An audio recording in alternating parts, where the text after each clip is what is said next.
आपके आपके परिवार में किसी सदस्य को पेंशन मिल रही है, पेंशन का आपने सत्यापन करवा लिया और जन आधार कार्ड की जो वर्तमान में ई केवाईसी चल रही है वो ई केवाईसी भी आपने करवा ली, उसके बाद भी उन व्यक्ति की पेंशन बंद हो जाती है।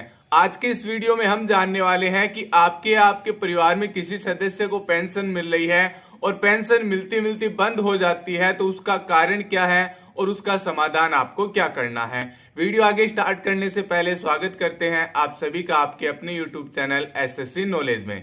सबसे पहले कारण जान लेते हैं कि पेंशन बंद क्यों हो गई।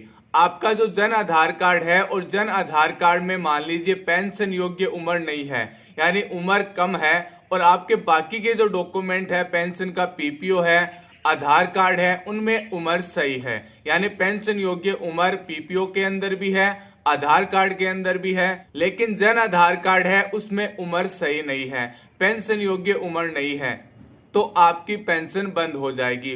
वर्तमान में जन आधार कार्ड में जो डिटेल है वो ऑटोमेटिक पेंशन के पीपीओ में अपडेट की जा रही है। नवंबर माह में जैसे ही पेंशन का सत्यापन स्टार्ट हुआ तो कई लोगों का सत्यापन नहीं हो पाया, क्योंकि उनके जन आधार और पेंशन के पीपीओ में डिटेल अलग थी, उस वजह से उनका सत्यापन नहीं हो पाया। अब कई डिटेल ऐसी है जो पेंशन के पीपीओ में अपडेट की जा रही है, यानी जन आधार कार्ड की जो डिटेल है वो पेंशन के पीपीओ में अपडेट हो जाएगी। अगर किसी व्यक्ति को पेंशन मिल रही है और उनकी उम्र पेंशन योग्य है तो उनका सत्यापन ई मित्र के माध्यम से आप करवा सकते हैं, लेकिन जिनकी उम्र कम है तो उनका सत्यापन नहीं होगा और उनकी पेंशन बंद हो जाएगी। अब ऐसे व्यक्तियों की पेंशन बंद कैसे हो गई है? जैसे ही हम जन आधार कार्ड की ई केवाईसी करवाते हैं तो आधार कार्ड की डिटेल जन आधार कार्ड में अपडेट हो जाती है।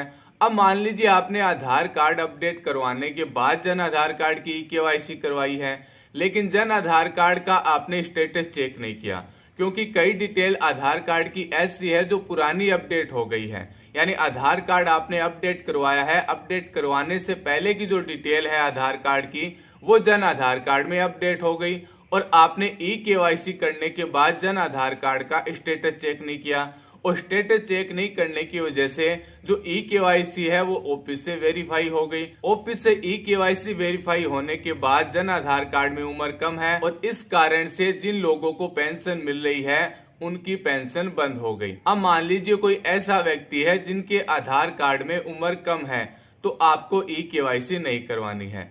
सबसे पहले आधार कार्ड को अपडेट करवाना है। आधार कार्ड पूर्ण रूप से अपडेट हो जाता है, उसमें उम्र सही हो जाती है, उसके बाद जन आधार कार्ड की ई केवाईसी करवानी है। जन आधार कार्ड की ई केवाईसी करवाने के बाद आपको स्टेटस भी चेक करना है। स्टेटस में ये चेक करना है कि नया जो आधार कार्ड हमने अपडेट करवाया है वो डिटेल अगर जन आधार कार्ड में अपडेट हो गई है तो ऑफिस से आपको ई केवाईसी वेरीफाई करवानी है। और जो आधार कार्ड की नई डिटेल है वो जन आधार कार्ड में अपडेट नहीं हो पाती है, तो आपको क्या करना है, ऑफिस से ई केवाईसी कैंसिल करवानी है। कुछ समय का वेट करके आपको दोबारा जन आधार कार्ड की ई केवाईसी करवानी है। आधार कार्ड पूर्ण रूप से अपडेट हो जाता है, उसके बाद ही आपको जन आधार कार्ड की ई केवाईसी ऑफिस से वेरीफाई करवानी है। अब आगे हम जान लेते हैं कि कोई ऐसा व्यक्ति है जिनकी पेंशन बंद हो गई है, यानी जन आधार कार्ड में उनकी उम्र कम है, उस वजह से उनकी पेंशन बंद हो गई है। उनकी पेंशन अब वापस कैसे स्टार्ट होगी वो हम आगे जान लेते हैं। दोबारा अगर उनको पेंशन स्टार्ट करवानी है तो सबसे पहले उनको आधार कार्ड और जन आधार कार्ड में डिटेल अपडेट करवानी है।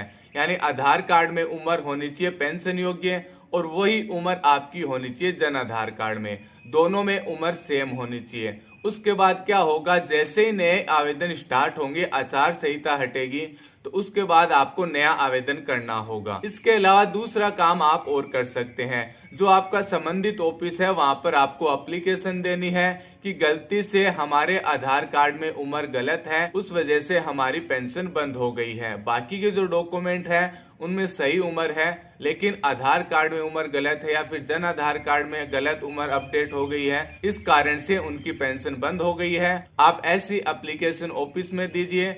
ऑफिस से अगर उसे वेरीफाई किया जाता है, आगे एप्लीकेशन फॉरवर्ड की जाती है, तो जो पुरानी पेंशन है वो वापस आपकी स्टार्ट हो सकती है। ये दो कार्य अगर आप करेंगे, पुरानी वाली अगर आपको पेंशन स्टार्ट करवानी है तो ऑफिस में एप्लीकेशन देनी होगी, और इसके साथ आपको जन आधार और आधार कार्ड को भी अपडेट करवाना है। मान लीजिए पुरानी पेंशन स्टार्ट नहीं होती है तो नए सिरे से आगे जो पेंशन मिलती है, नई पेंशन का आवेदन करते हैं, उसके लिए आप योग्य होंगे और जैसे ही फॉर्म स्टार्ट होते हैं तो नई पेंशन का आप आवेदन कर सकते हैं। तो आपको ध्यान में रखना है, अगर आपने जन आधार कार्ड की ई-केवाईसी नहीं करवाई है तो ई-केवाईसी करवाने के बाद आप जन आधार कार्ड का स्टेटस जरूर चेक करिए, ताकि आपको समझ में आ जाए कि आपके आधार कार्ड की कौन सी डिटेल आपके जन आधार कार्ड में अपडेट हुई है, जिससे आगे आपको कोई परेशानी ना हो और जन आधार कार्ड में जितने भी सदस्य जुड़े हुए हैं उनको भी कोई दिक्कत ना आए। वीडियो अच्छा लगे तो लाइक कमेंट शेयर जरूर करिए। आप हमारे चैनल से पहली बार जुड़ रहे हैं तो प्लीज इसे सब्सक्राइब करिए।